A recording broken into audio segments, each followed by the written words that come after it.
여호수아 1장 10절 15절까지입니다.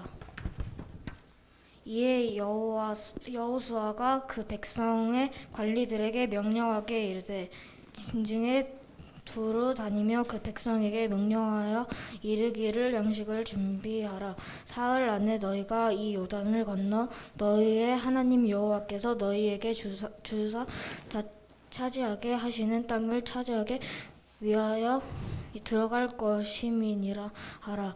여호수아가 또 르우벤 지파와 갓 지파와 므낫세 반 지파에게 말하여 이르되 여호와의 종 모세가 너희에게 명령하게 이르기를 너희의 하나님 여호와께서 너희에게 안식을 주시며 이 땅을 너희에게 주시리라 하였나니 너희는 그 말을 기억하라.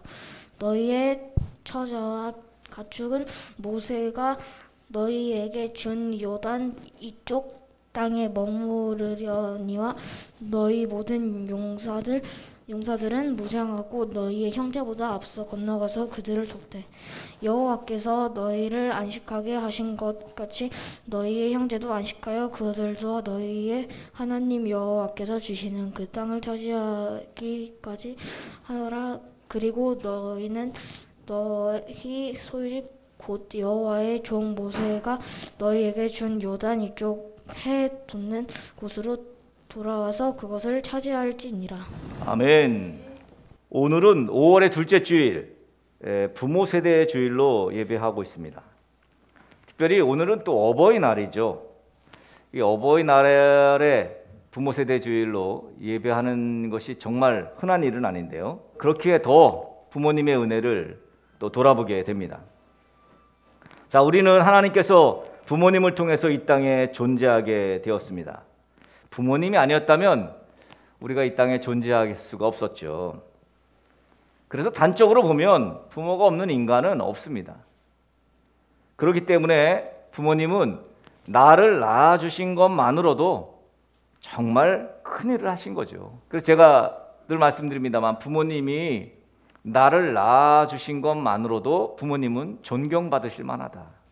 물론 낳은 정보다 기른 정이 더 귀하다 이렇게 이야기도 합니다만 여하튼 우리를 낳아주시고 우리를 길러주신 부모님께 우리는 감사해야 합니다. 게다가 낳고 길러주기만 한 것이 아니죠. 부모들은 한마디로 부모를 말하면 부모의 정체성을 말하자면 희생이라고 할 수 있죠. 가정을 위해 늘 희생하시는 부모님들. 그러니 감사하지 않을 수가 없습니다.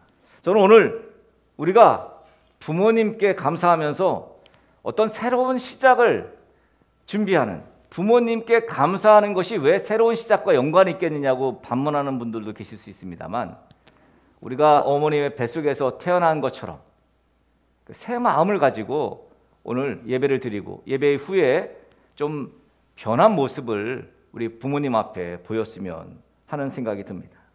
자, 여호수아는 하나님께서 하신 말씀을 들었어요. 하나님이 강하고 담대하라. 두려워하지 마라. 걱정하지 마라. 나 하나님이 너와 함께 하겠다. 하나님께서 허락하신 말씀을 지켜 행하면 형통할 것이다. 그렇게 말씀하셨습니다. 하나님이 주신 이 말씀을 여호수아는 듣고 이제 모세가 죽고 난 후에 여호수아는 강력한 리더십으로 이스라엘 백성들을 이끌고 가나안으로 갑니다. 쉬운 일은 아니에요. 그죠? 이 리더십이 바뀌는 것은 이건 정말 어려운 거예요. 그래서 새로운 리더십이 영향을 발휘하게 된다는 것은 참 힘든 일입니다. 그러니까 모세를 추종하던 사람들이 여호수아가 어떻게 잘하나 보자 그러지 않았겠어요? 또 새로운 땅으로 가야 되는, 가나안 땅으로 들어가야 되는, 그러니까 야 여기 들어가야 돼 말아야 돼, 이걸 할 수 있을까 할 수 없을까, 사실 별의별 소리가 다 나왔을 거예요. 야 지도자 모세가 죽었는데 우리 이제 어떡하냐, 가나안 땅에 들어가서 고약한 저 원주민들을 만날 텐데 과연 우리가 그들을 물리칠 수 있을까, 등등 별의별 소리가 다 나왔을 것입니다. 정말 이스라엘에게는 절체절명의 순간이었을 것입니다. 이렇게 공동체 안에 어떨 때는요 정말 강력한 리더십이 요구될 때가 있습니다.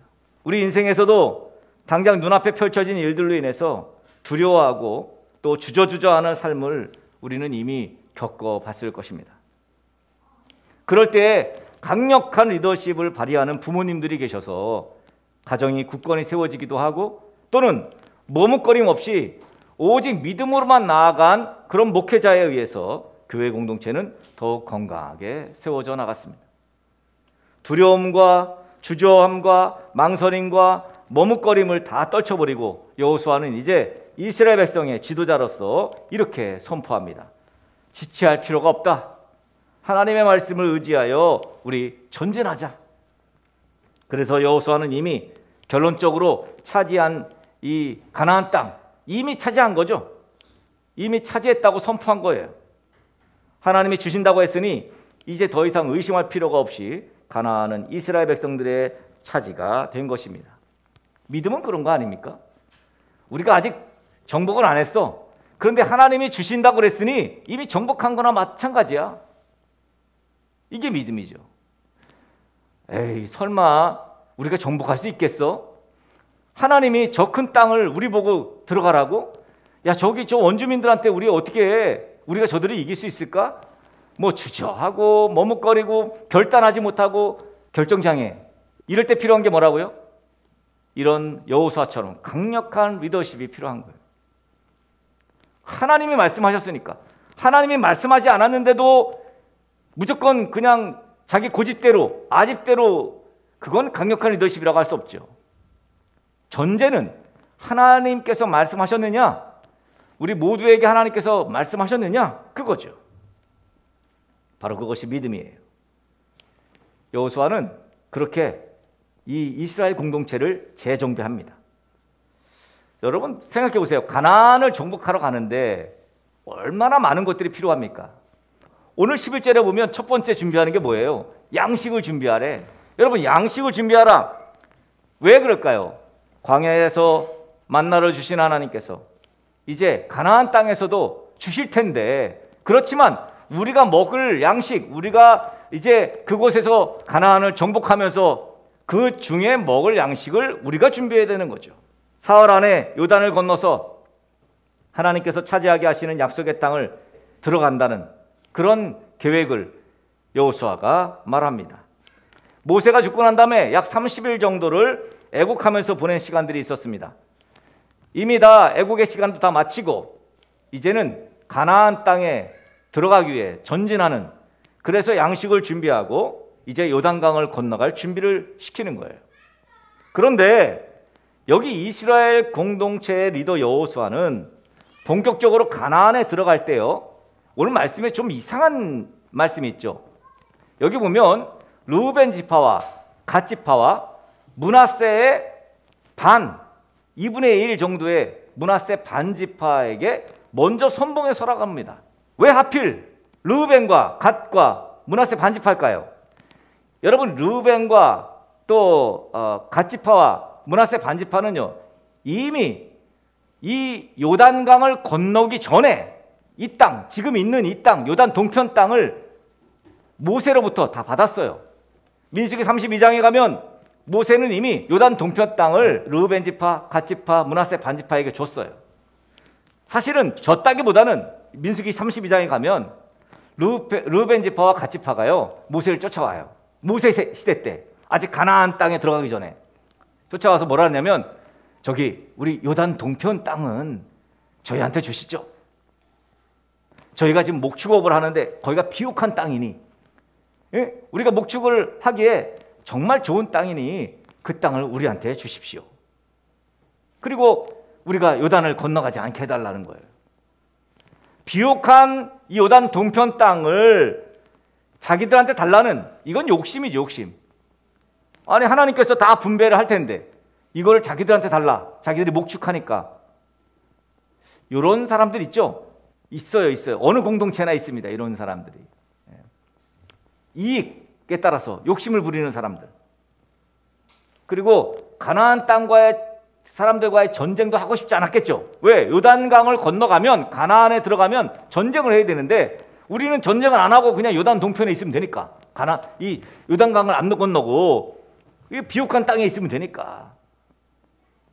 정말 얌체죠, 얌체. 다른 지파들은 가나안 땅을 정복하기 위해서 나가 싸우는데 자기들은 실속만 차리려는 이 르우벤 지파와 갓 지파의 이 아주 이기적인 태도에 모세가 책망을 합니다. 모세가 갓 자손과 르우벤 자손에게 이르되 너희 형제들은 싸우러 가거늘 너희는 여기 앉아 있고자 하느냐? 너희가 어찌하여 이스라엘 자손에게 낙심하게 하여서 여호와께서 그들에게 주신 땅으로 건너갈 수 없게 하려 하느냐? 모세가 책망합니다. 그러자 르우벤 지파와 갓 지파는 이 모세를 다시 설득해요. 재청원합니다. 뭐라고요? 요단 동편 땅을 받게 된다면 그냥 거기에 안주하지 않고 먼저 땅을 받은 만큼 다른 지파들을 위해 우리가 먼저 무장하고 가나안 정복에 선봉에 서겠습니다. 그런 거예요. 뭐 호기롭게 우리가 가나안 전쟁에 선봉에 서겠습니다. 10지파가 다 땅을 받을 때까지 우리들은 우리 땅으로 돌아가지 않겠습니다. 에? 모세가 이렇게 말해요. 너희가 만일 그 약속을 지키지 않으면 하나님이 진노하실 것이다. 그러면서 그들의 청원을 받아들여요. 그래서 요단 동편 땅을 이 갓 지파와 르우벤 지파에게 줘요. 자, 드디어 그때가 왔잖아요. 자, 근데 이미 모세는 죽었어. 그러니 르우벤 지파와 갓 지파의 사람들이 어떤 마음을 갖고 있었겠어요? 야, 모세는 죽었으니까 야, 우리는 그냥 여기 동편에 있자. 그러지 않겠어요? 우리가 뭐 전쟁할 필요가 뭐 있어? 요단을 건너갈 필요가 뭐 있어? 야, 모세가 죽어서 우리 약속했던 모세는 죽었어. 그러면서 요단을 굳이 건너가지 않으려고 했을 수도 있습니다. 물론 약속은 했지만 이기적으로 생각해서 나머지 9지파와 남은 므낫세 반지파만 가나안 땅을 점령할 준비만 하면 되지 뭐 우리는 이미 땅을 받았으니까. 여러분, 그런데 이렇게 생각했던 사람들이 있었을지라도 이런 상황에서 만약에 여호수아가 그래요? 당신들은 그냥 안 가고 있어도 돼? 그럼 여기 있어요. 만약 이랬다면 이스라엘 공동체는 완전히 무너지고 분열되고 와해될 수밖에 없었을 것입니다. 르우벤 지파와 갓 지파가 전쟁의 선봉에 서기로 약속한 그 약속을 지키지 않는다면 이스라엘 공동체는 아마 두 갈래로 나눠질 수밖에 없었을 것입니다. 그러면 가나안 정복은 요원한 꿈이 되어버리고 말 것입니다. 하나된 공동체가 될 수 없죠. 그런데 오늘 여호수아는 본문에 단호하게 말합니다. 처자와 가축은 여기 놔두고 너희들이 먼저 선봉에 서서 요단강을 건너 나머지 지파가 가나안 땅을 차지하도록 도와라. 여러분, 무엇보다도 이들은 요단 동편 땅을 밟았을 때 모세에게 요단 서쪽에 들어갈 때 다른 지파 선봉에 서겠다고 약속한 그 약속이 존재하고 있었어요. 그러니까 요단 동편을 받은 지파들, 특혜받은 지파로서의 마땅한 사명이 있었던 거죠. 거저받은 거예요, 요단 동편을. 무슨 대단한 선한 일을 행했기 때문에 보상으로 받은 것이 아닙니다. 그저 다른 사람이 누릴 혜택을 대신 얻게 된 사람들이죠. 여러분, 혜택에는 분명한 책임이 따르는 것입니다. 그 책임이 바로 약속한 대로 해야 되는, 즉 가나안 땅에 들어갈 때 선봉에 서는 것이 바로 그 사명이에요. 여러분, 우리가 사는 이 땅에도 요단 동편을 기업으로 얻은 사람들이 참 많이 있습니다. 내가 남보다 먼저 받았으면 여러분, 섬겨야 할 책임이 먼저 있어요. 누군가의 희생으로 혜택을 받았으면 당연히 자신의 맡은 바 사명은 충실히 감당해야 하는 것이죠. 여호수아는 그렇게 해야 할 이유에 대해서도 명확하게 이야기해 줍니다. 여호수아는 설득력 있게 르우벤 지파와 갓 지파와 므낫세 반지파에게 이야기합니다. 당연히 세 지파는 따르게 됩니다. 그렇게 자기 역할을 충실히 감당하게 되므로 공동체는 건강하게 세워지게 되죠. 자, 그러면 우리의 공동체는, 우리가 속해 있는 공동체에는 이런 혜택을 누리는 사람들, 이렇게 혜택을 누리며 또 이렇게 혜택을 누리는 사람 때문에 희생하게 되는 사람들이 누굽니까? 우리의 가정 공동체도 마찬가지 아닙니까? 사실 마땅히 해야 하는 것은 아니죠. 부모니까 무조건 희생해야 하는 것은 아닙니다. 자녀니까 무조건 부모를 따라야 된다, 이런 것도 아니죠. 교회 공동체도 마찬가지입니다. 무슨 담임 목사니까 무조건 희생해야 하는 것도 사실 아닙니다. 장로니까 무조건 책임져야 하는 것도 아니죠. 그러나 가정에서도 누군가의 희생으로 온전한 그리고 건강한 가정이 되고 있는 거예요. 교회에서도 어떤 사람의 희생으로 하나님의 교회가 건강하게 세워지고 있는 것입니다. 그렇다면 우리는 희생하기를 주저해서는 안 돼요. 부모된 입장은 내가 부모니까 그렇게 희생해야 합니다. 자녀의 입장은 뭐예요? 내가 자녀니까 그렇게 희생해야 합니다. 가정 공동체든 교회 공동체든 또는 회사 공동체든 어디든 간에 희생하는 사람들이 꼭 있어요. 이상하죠? 희생하는 사람들이 꼭 있습니다. 근데 이상하게도 다른 사람들, 희생하는 사람들이 아닌 다른 사람들은 모두 다 그 희생이 그냥 당연하다고 생각합니다. 희생하는 입장에서야 내가 당연히 해야지라고 생각하겠지만 누군가의 희생으로 덕보는 입장에서는 그 희생에 감사해야 하는 것이죠. 그래서 우리는 부모님의 희생에 감사해야 하는 것입니다. 또 교회에서 희생하고 헌신하는 분들에게 감사해야 하는 것이죠. 사실 엄격히 보자면 우리는 르우벤 지파, 갓 지파처럼 모두 혜택을 받은 사람들입니다. 하나님 앞에 혹시 약속한 것이 있습니까? 그렇다면 그 약속을 우리는 또 지켜야 하는 것입니다. 왜? 혜택을 받았으니까. 그래서 공동체를 위해서 희생하는 모든 분들을 정말 축복합니다.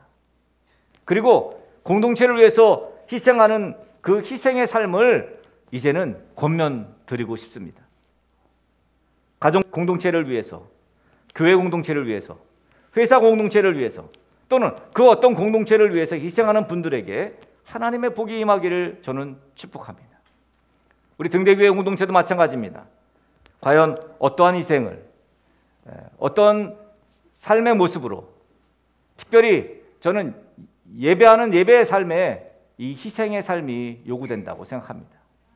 누군가는 아침 일찍 나와서 반주하고요. 뭐 일상일 수 있고 그냥 쉬울 수 있는 생각입니다만 그렇지만 그렇지 않다는 거예요. 또 누군가는 청소도 하고 누군가는 또 재정도 하고 다양한 헌신들을, 다양한 희생들을 하고 있습니다. 할 수 없는 것을 하라고 하는 것이 문제입니다. 그들이 내가 선봉에 섰게요 그랬는데 도무지 세워서는 안 될 사람인들이라면 문제가 되겠습니다만 그렇지 않거든 그 약속을 지키게, 그 사명을 감당하게 우리는 해야 한다는 것입니다. 사랑하는 여러분, 공동체를 위해서 희생하는 일에 여러분 주저하지 마시기 바랍니다. 강력한 리더십이든 아니면 따라오는 또 무리든 군중이든 여러분들에게 희생할 수 있는 기회가 있다는 것, 희생할 수 있는 자녀들이 있다는 것, 그렇게 해서 자녀들이 더욱더 믿음 안에서 신앙의 유산을 상속받을 수 있다는 것, 그것으로 감사하면서 만족하면서 그렇게 희생의 삶을 묵묵히 살아가는 저와 여러분 되어지기를 예수 그리스도의 이름으로 간절히 축복합니다.